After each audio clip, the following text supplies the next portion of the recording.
Everyone imagines the end of the inner journey as a kind of rising, floating above the mess of being human, finally free of the wanting and the aching and the noise. A serene face on a mountaintop somewhere, far above the ordinary. That's the picture we've all inherited about what it means to become whole. But when Carl Jung spent years buried in the strange, half-forgotten manuscripts of medieval alchemists, he found a map pointing in the exact opposite direction. The completion they described wasn't a floating up and away, it was a coming back down. Back into the body, back into the ordinary day, back into the life you thought the whole journey was supposed to rescue you from. Except now, something has changed in you so completely that the same life feels like a different world. The alchemist had a name for this final stage. They called it the Rubedo, the reddening. And Jung became convinced that these men, hunched over their furnaces trying to turn lead into gold, had accidentally drawn the most accurate picture of psychological wholeness anyone has ever made. They weren't really working with metals. They were watching their own souls transform in the flask and mistaking it for chemistry. Jung looked at their bizarre symbols, the black crow, the white dove, the red king rising from the ashes, and he recognized his patience in them. He recognized himself. He saw that the whole alchemical sequence was a coded description of what a human psyche goes through when it stops running from itself and finally becomes whole. And the Rubedo, the red stage, the gold at the end, was the part almost nobody talks about, because it's the part almost nobody reaches. Today I want to walk you through what Jung discovered about this final reddening, why the earlier stages of dissolution and purification are only the beginning, what actually happens to a person when the color comes back into their life, and why the last stage of becoming yourself isn't a departure from the world, it's the most complete arrival into it you'll ever experience. To understand the reddening, you have to understand what came before it, because the alchemists were describing a sequence, and each phase depended on the one before. They didn't invent this order to be poetic, they observed it, over and over, in the flask and in themselves. The first stage was the nigredo, the blackening. This is the dissolution, the falling apart, the period where everything you built yourself out of turns to ash. If you've ever lived through a stretch of your life where your identity collapsed, where the roles you played stopped fitting, where you felt like you were rotting from the inside and couldn't explain it to anyone, that's the nigredo. The alchemists knew you couldn't make anything new until the old material broke down completely. Winter before spring.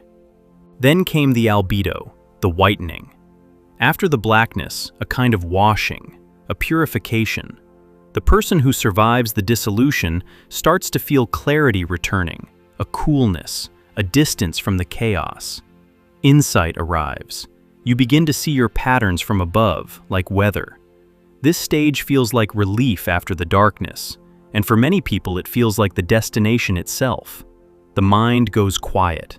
The turbulence settles into a silver stillness. And here is where Jung noticed something crucial, something that changes how you understand the entire path. Most people who do serious inner work stop at the albedo and think they've finished. They reach the cool white light, the detachment, the peace of finally seeing clearly, and they mistake it for the end of the road.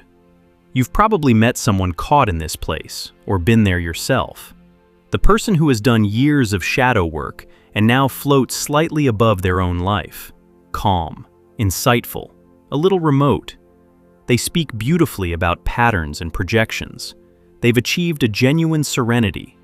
But there's a paleness to them, a bloodlessness, as though in cleaning themselves of the chaos, they also washed out the heat, the mess, the appetite, the very things that make a life feel lived. They've gone white and stayed there. Jung saw this as a real danger, not a small one. The whitening can become a sophisticated hiding place. You can use clarity to avoid feeling. You can use spiritual insight to stay one safe step removed from your own desire, your own anger, your own hunger to actually want things and lose things and be moved by them. The silver light is genuinely peaceful. It's also, if you stop there, only half a person. The alchemists were adamant that the white stage was not the goal. It was a way station. Something more had to happen. The washed and purified material had to be heated again, hotter this time, until it turned from white to gold, from silver to red. And this final firing, this reddening, was the rubedo, the stage where the soul that had died and been purified came back to life in full color. Red, to the alchemists, was the color of blood, the color of the body, the color of passion and warmth and living flesh. When Jung translated their images into psychology, he understood exactly why the final stage wore that color. Because the last movement of becoming whole isn't about rising higher into purity. It's about descending back into your own humanity. But this time, carrying everything you learned in the dark and the light down into the ordinary business of being alive. Think of it like blood returning to a face that had gone pale. Someone comes in from a brutal cold, their skin drained white, half numb, and slowly, painfully, the warmth comes back, the sting of circulation, the flush rising in the cheeks, the color returning to something that had gone bloodless. That flush hurts a little, but it's the feeling of life reoccupying a body it had nearly left. The rubedo is that flush, spread across an entire existence. What does this actually look like in a person? Jung watched it happen slowly, over years, in the people who didn't stop at the cool white clarity but let themselves be heated back into the world. And what emerged surprised nearly everyone because it looked so ordinary. The person who reaches the reddening doesn't become a guru radiating otherworldly calm. They become intensely, unmistakably human. They can be angry when anger is honest. They can want things without shame, a good meal, a warm body next to them, work that means something, a Saturday with nothing to do. They laugh from the belly. They weep without apologizing. They've stopped trying to be above their own life and started living all the way down inside it. But here's the difference, and it's everything. They do all of this while remaining whole. The anger doesn't consume them. The desire doesn't own them. They've integrated the shadow they met in the blackness, so their darkness no longer runs the show from underground. It sits at the table with everything else, acknowledged, allowed, no longer dangerous because no longer denied. And they've kept the clarity they earned in the whitening, so even in the middle of strong feeling, there's a steady center watching, present, unafraid. Jung called the deep aim of all of this individuation, the lifelong process of becoming the specific, complete person you actually are, rather than the assembled performance you learn to be. And the rubedo is individuation reaching its fullness. Not a saint who has escaped their humanity, a human being who has finally stopped being at war with it. This is the union the alchemists were obsessed with, what they called the conjunctio, the marriage. In their pictures, it was often shown as a king and queen coming together, sun and moon, red and white joined into one. Jung read this as the wedding of opposites inside a single psyche, the conscious mind and the unconscious, the spiritual and the animal, the part of you that reaches upward and the part of you that's rooted in mud and blood and hunger. For most of a life, these are split, fighting, exhausting each other. In the rubedo, they stop being enemies and become one thing. You can feel the size of what that means if you sit with it for a moment. Almost all human suffering runs along the fault lines between these opposites. The war between what you want and what you think you should want. Between the person you show the world and the person underneath. Between your longing for meaning and your longing for pleasure, as though you had to choose. The reddening is what happens when that civil war finally ends. Not because one side won, but because you stopped needing them to be at war at all. If you've been walking your own version of this road, through the falling apart, through the long, cold clarity that came after, and some part of you senses there's a further country you haven't reached yet, a warmth you can't quite find your way back into, then our guide, True Self-Discovery, was built for exactly this stretch of the path. 24 reflection exercises drawn from Jung's work, made to help you carry what you learned in the dark and the light back down into an ordinary, embodied, fully lived day. It's linked right below.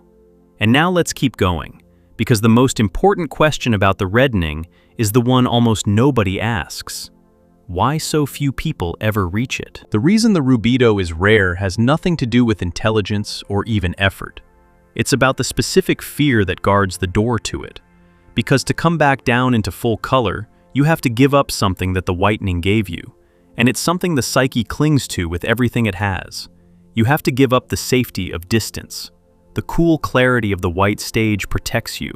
When you float slightly above your own life, nothing can hit you too hard. You watch your emotions like weather instead of being soaked by the rain. You understand your relationships instead of being wrecked by them. And that protection is intoxicating, especially for someone who reached it by surviving the blackness. Someone who was flattened once and swore they'd never let themselves be that vulnerable again.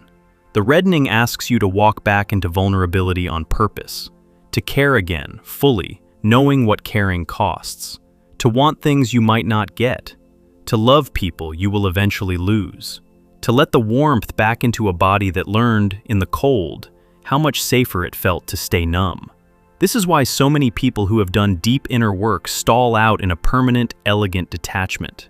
It isn't that they failed, it's that the final step asks for a courage the earlier steps didn't. The courage to be soft again after you finally got hard enough to survive. Jung understood this pull towards safe distance from the inside. He had lived his own blackening, a period where he felt his mind coming apart, where he confronted the unconscious directly and wasn't sure he'd come back sane. He knew the temptation to armor himself in pure analysis, to live in the intellect where it was clean and controllable.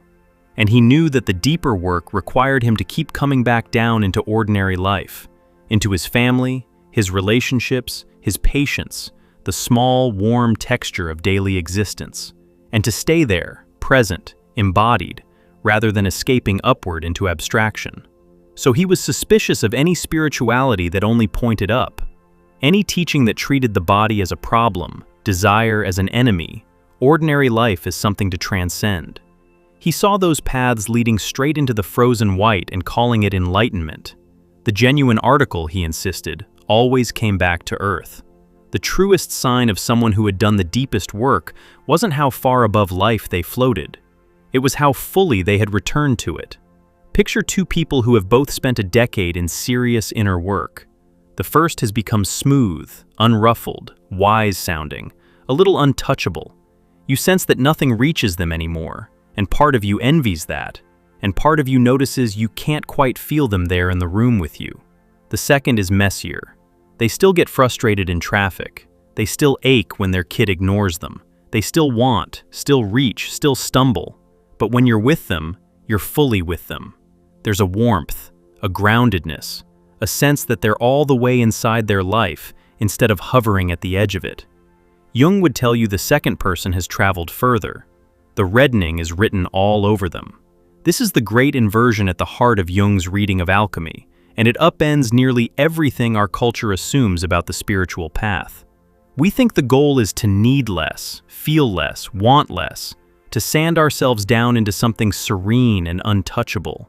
Jung found that the actual goal is to become capable of feeling everything without being destroyed by it, to have a wide open heart and an unshakable center at the same time. The reddening isn't the extinguishing of the fire. It's the point where you finally become able to hold the fire without burning down.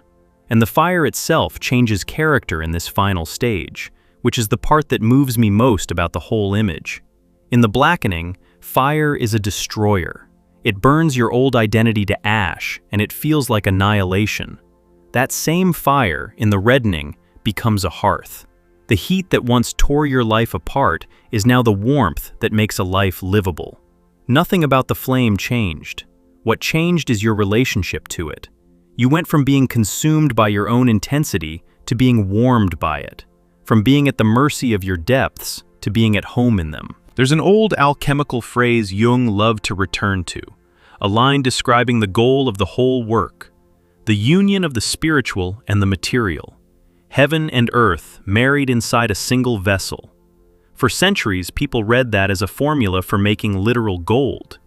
Jung read it as the description of a human being who has stopped splitting themselves in two, who no longer has to choose between depth and aliveness, between meaning and pleasure, between the sacred and the ordinary, because in them, these have become the same thing.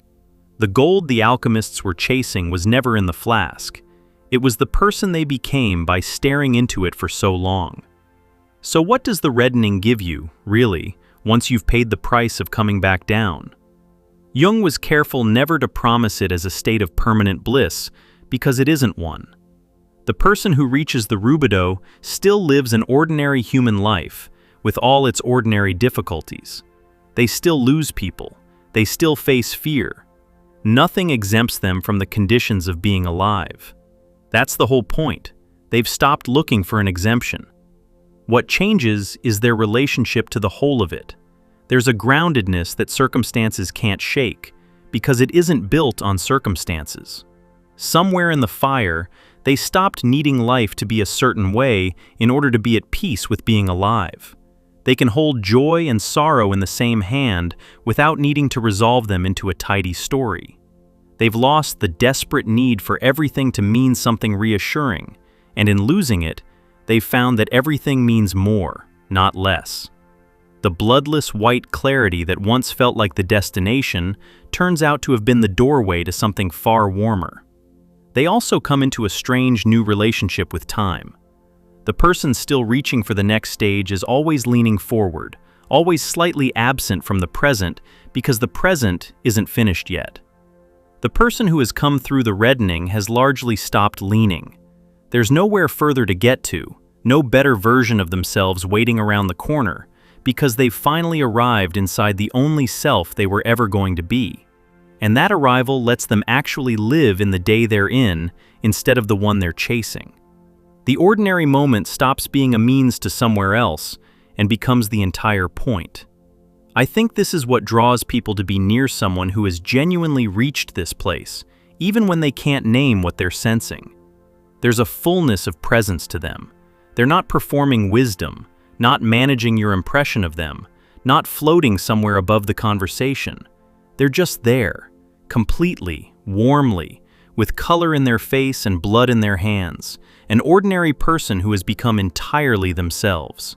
And being near that has a way of reminding you that the same thing is possible for you, because it is. That's what Jung staked his life's work on. The reddening isn't reserved for mystics or geniuses or people with unusual gifts. It's the natural end of a process available to any human being willing to go all the way through it. Through the blackening where the old self dies, through the whitening where clarity returns, and then the hardest step of all, the step most people skip, back down, on purpose, into the warm and vulnerable and gloriously ordinary business of being alive. If you're somewhere on this road right now, let me tell you what I think matters most about where you are. If you're still in the black, still in the dissolving, the falling apart, the stretch where you can't recognize your own life, then know that the ash is not the end of the story. It's the first stage of a sequence, and every alchemist who ever lived would tell you that the blackness is where gold begins, not where hope goes to die. And if you've already come through that, if you've reached the cool clarity and the quiet mind, and you've been living in that silver light for a while now, content, insightful, a little remote, a little pale, then this is the part I most want you to hear. That clarity is real, and you earned it. But it isn't the finish line. There's a warmth waiting past it that you may have talked yourself out of, because the last time you let yourself feel that fully, it nearly destroyed you. The reddening is the invitation to come back down and let the color return, to care again, to want again, to be moved again, but this time, with a center steady enough to hold it all. The fire that once burned your life to the ground is the same fire that's meant to warm it. You've already survived the worst of what it can do. What's left is to let it do the other thing, the thing it was always heading toward, and bring you all the way home into a life that finally feels like yours, lived at full temperature, with nothing in you left out in the cold. The alchemists spent their whole lives chasing gold, and never understood that they were the gold, forming slowly in the heat of their own attention. Jung spent his life helping people see the same thing about themselves, that the point was never to escape being human. The point was to become so completely human that the ordinary and the sacred stopped being two different things. that a plain Tuesday and the deepest meaning you've ever touched could be the same moment, held in the same hand, lit by the same steady fire. That's the reddening. That's the gold at the end of the long work. Not a rising away from your life, but a homecoming into it, so total that you finally stop looking for the door out and realize you were always meant to live all the way in. If you feel that warmth calling you back down, if you've done the hard work of falling apart and finding clarity, and you're ready now to let the color return to your life, our guide, True Self-Discovery, is made for exactly this crossing.